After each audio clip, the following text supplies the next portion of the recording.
বাঙালি বাড়িতে সপ্তাহের যে কোনো একটা দিন দেখবেন নিরামিষ রাখা হয়। আর বাড়ির সবাই কি করে, মানে মেয়েরা হয়তো ঠিক আছে, কিন্তু বাড়ির ছেলেরা বা বাচ্চারা নিরামিষ দিনে একটু মুখ চুলকায়। তখন কিন্তু এরকম যদি রেসিপি একটা থাকে, আপনার আর কোনো চিন্তা থাকবে না। ভীষণ সুস্বাদু হয়। আর এই সময় ফুলকপি উঠেছে বাজারে, এই ফুলকপির বড় বড় সাইজ করে ফুলগুলো কেটে নেবেন, নিয়ে তারপরে সাইড করে ধুয়ে রেখেছি। ওটা লবণ জলে যদি ভিজিয়ে রাখেন, তাহলে যদি বা কোনো রকমের পোকা থাকে সেটা আর থাকবে না। তারপরে দুধের মধ্যে, একটু উষ্ণ দুধের মধ্যে পোস্তদানা, কাজু কিশমিশ ভিজিয়ে দিলাম। তারপরে এর মধ্যে দিয়ে দেবো চালমগজ। সব কিছু মানে আধ ঘন্টার জন্য ভিজিয়ে রাখবো, তাহলে খুব সুন্দর পেস্ট হবে। এটা ভেজানো থাকবে। তারপরে কিছুক্ষণ পরে আমি কড়াইটা জ্বেলেছি। কড়াইটা জ্বালার পরে গরম হয়ে গেলে এর মধ্যে দিয়ে দেবো তেল। এটা রিফাইন্ড অয়েল দিয়ে দিচ্ছি। যেহেতু তরকারিটা সাদা হবে, মানে কালার হবে না, এতে আমি হলুদ ব্যবহার করব না ফুলকপিটা ভাজার সময়। এখানে প্রথমে এমনি তেলের উপরে ভেজে নেব, তারপরে এর মধ্যে আমি দিয়ে দেব লবণ। হলুদ ব্যবহার করব না। এই লবণ দিয়ে আবারও সুন্দর করে ভেজে নেব। এই ভাজার সময় একটু খেয়াল রাখবেন, সুন্দর ভাজার যখন গন্ধ বের হবে তবে কিন্তু ভাজাটা তুলে নেবেন।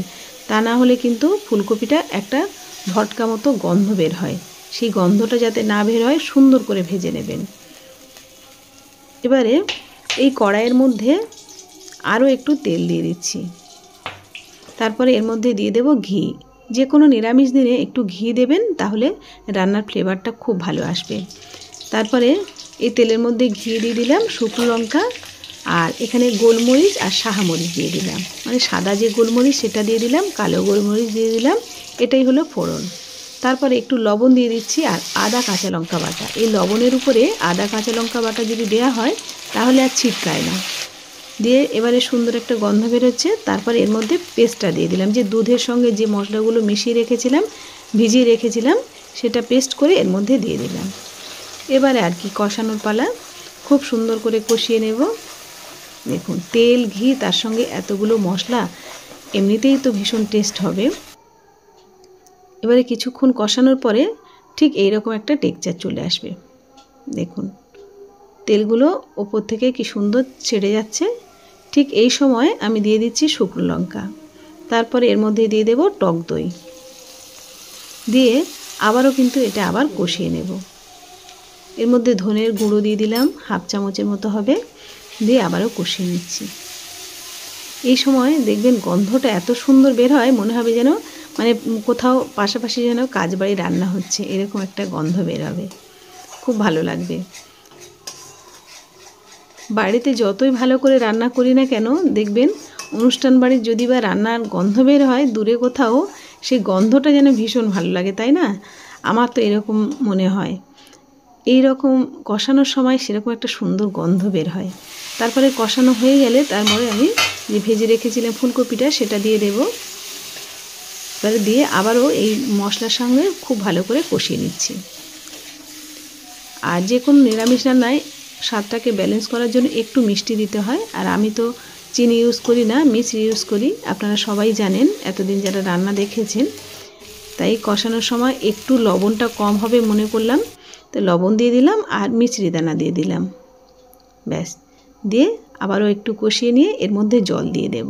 জলটা কেমন পরিমাণে দেব বলুন তো? জলটা মানে ফুলকপিগুলো জেগে থাকবে সেই রকমভাবে জলটা দিতে হবে। খুব বেশি দিলে ঝোল ঝোল হয়ে যাবে, ফুলকপিটাও ভেঙে যাবে। ওই জন্য ফুলকপিগুলো জেগে থাকবে সেই রকমভাবে জলটা দিয়ে দেব। ব্যাস, আর লাগবে না। ব্যাস, হয়ে গেল।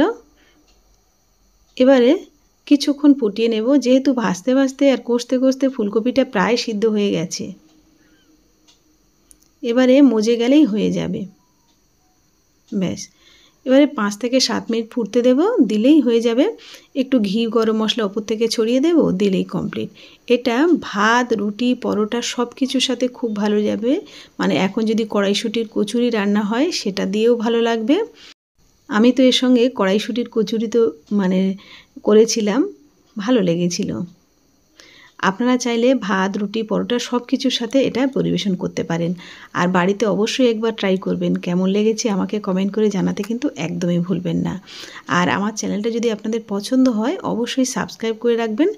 তাহলে এই প্রত্যেক দিন যে ভিডিওগুলো আপলোড করি আপনাদের সঙ্গে শেয়ার করি সেগুলো আপনারা খুব সহজে পেয়ে যাবেন। অবশ্যই চ্যানেলটাকে সাবস্ক্রাইব করে রাখবেন, আর ভিডিওটা ভালো লাগলে অবশ্যই লাইক দিয়ে উৎসাহ দেবেন। আপনারা সবাই ভালো থাকুন, সুস্থ থাকুন। অনেক অনেক ধন্যবাদ।